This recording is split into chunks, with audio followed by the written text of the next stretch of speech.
Hey everybody, Eric Dorward here with the Spartan Rocketry Club, continuing in the long series of our build of the Estes Black Brant XII. Now, construction of this transition is done. It's just waiting for the top part, which I have in my paint shop right now. So we'll look at that in a future episode. This part is definitely in progress, and I put half of the fillets on, so we're going to put the other half on now. I did kind of the up, and now I'm going to do the down sides of this. This actually, it went quite well so far. The only thing that I'm going to be extra careful about is back here because I don't want to get paint on, or glue rather, on the paint. So I'm going to be careful about where I start my fillet. And I'm going to make sure that when I use my finger to smooth it out, that I'm going away from the paint. So I really don't need to screw that up. The paint there actually looks pretty nice, at least for now, until I get a chance to mess it up. So anyway, yeah, I'm going to start with my finger right here and smooth. And I'm going to make sure I'm dabbing my finger, whatever glue that I've brushed off, on my paper towel here as I go. So I don't need to get excess glue in places that it doesn't belong. Right there, somehow I missed a little spot when I brushed it off, and now I've got glue up on the fin, which is annoying, but not really a problem. All right, so that looks pretty good. I'm actually going to leave it kind of elevated like this because it is now time to attach the launch lugs. This is hopefully going to be on the shorter side of my videos. Hopefully not a 25-minute long bit. Now, if you recall in the last bit, we put a line, or a mark anyway, there we go, on this space. And so two things have to happen. One is this needs to get attached like that. And the regular launch lug, let's just slide things a little bit here so you can see it better. The launch lug that I did not attach to a standoff is going to go back here. Now, I think what I'm going to do before I do anything else is I'm gonna line these up using my ruler here. I'm kind of eyeballing it, but what I really want to do is I want to extend my line because as it is right now, it's pretty short. And that's not going to be very helpful when I'm trying to get my launch lug all lined up. I'm going to do the same thing here. This one's a little bit more difficult to do because I could at least kind of connect the dots. I can line things up, and that looks pretty good. Now I'm going to use my ruler eventually here to check for accuracy, straightness. But I should be in a good position to now attach things. I'm going to also eventually put a fillet on this, provided I can get any glue out of my bottle. There we go. But for now, I'm not gonna do the two-stage attachment here. I just want to spread that out a little bit so it's not clumpy. And on to it goes. Now, I do not have any particular belief that this is going to be a strong bond. I almost am considering breaking out the crazy glue here because I don't particularly trust that because I'm gluing wood glue to plastic, and wood glue to plastic is notoriously not strong. So yeah, fingers crossed. I think what ultimately I'll do is I'll put these on, both of them, and actually I want to sand that because you can see there are a couple little burrs sticking out there. I don't like that prospect, so I'm going to sand it down. Off screen, I realize, but I really don't want to move the rocket at this point.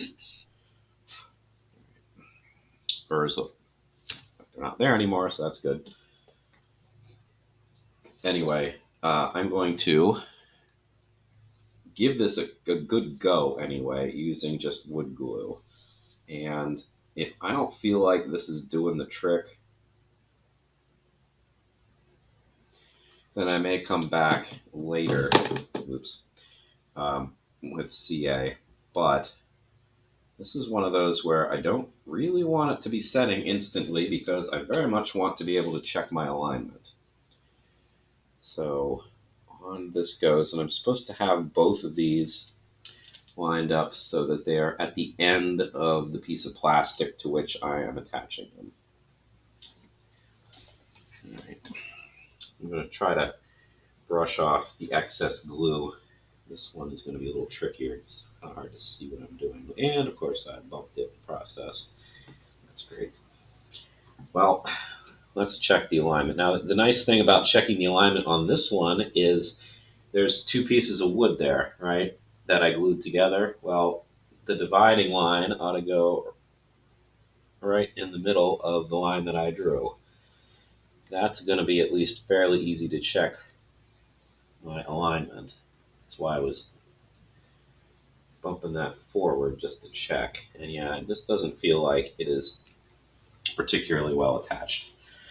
Well, we'll kind of keep our fingers crossed here. Hopefully, I mean, it doesn't really need a lot. The worst thing that the launch lugs have to deal with is any kind of shear that might happen as the rocket is going up the lug. So if there's any kind of, like this business, and that, I mean, that can happen. There's a reason that we use a launch rod, and it is to minimize that, because when the rocket is moving slowly, the fins don't do much. The fins don't really do much until it's going 10 15 meters per second, and it's not right in the first instant of flight. All right, now check for alignment. I've got my ruler here. I'm just going to kind of, I'm eyeballing it straight down. Oops, did I bump anything? Maybe a little bit. Anyway, I'm trying to look if this is going right down the line that I drew earlier, and it looks pretty straight. The other thing that I'm going to do is, again, not going to be helpful for you, but I'm going to turn it this way, and I'm going to stare down the one and see if it is lined up with the other. It looks like, I mean, they look like they're generally aligned. This one looks like it might be in need of slight adjustment like that. Yeah, that looks better. I might have bumped it a little bit too far. There, try that. I want to be able to see like straight down. There is some give here, but not a lot. All right, so that's the construction there. Now, before I put the fillet on, I'm going to check to see how strong a bond I have here. If this is like, it doesn't feel like it's holding at all, then I'm going to come back and try more significant glue.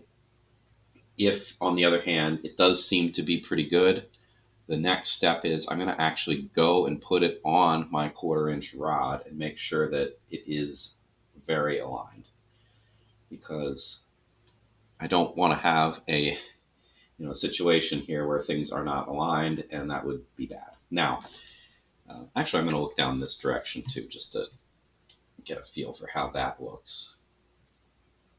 And I mean, I don't think that I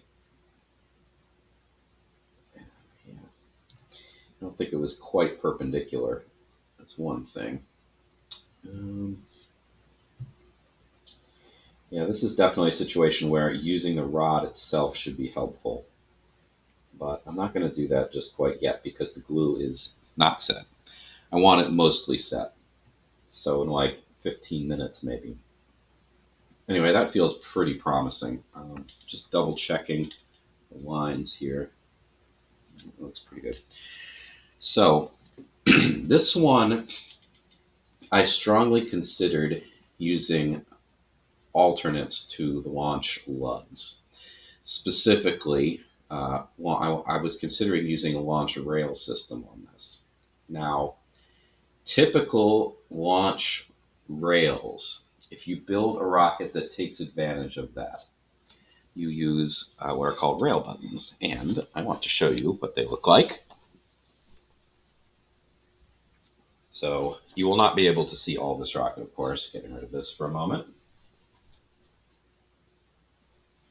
But what I have coming out here, this is a big Dorward Max, right?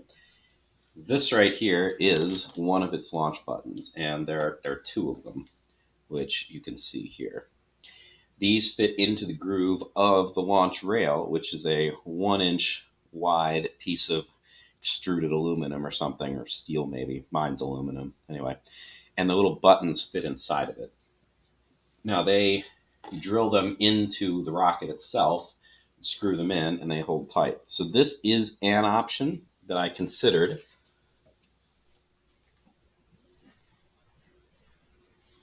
But the reason I chose, or I thought better of it, is because there's not a lot of real estate here. I mean, it's possible.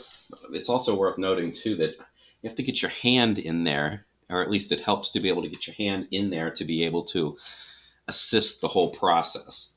Well, there's no way I'm getting my hand in that. It's way too small. The other choice, which honestly I'm considering doing as an after the fact kind of thing, is there are, instead of the little buttons, there are conformal. They're like this long, and I would glue it on here, and that would act as a launch lug, but that would fit in the rail. And they're actually a bit more aerodynamic, so there are definite advantages to using them. They're more teardrop shaped than round, so the aerodynamics are better. And that I could just kind of glue on right about here. I mean, it wouldn't be in line with the launch lugs. It'd be, on this side or over there, probably on the down-facing side at the moment. That would be an option too. I just don't happen to have any of those, and I've actually never used them because I haven't really had the need.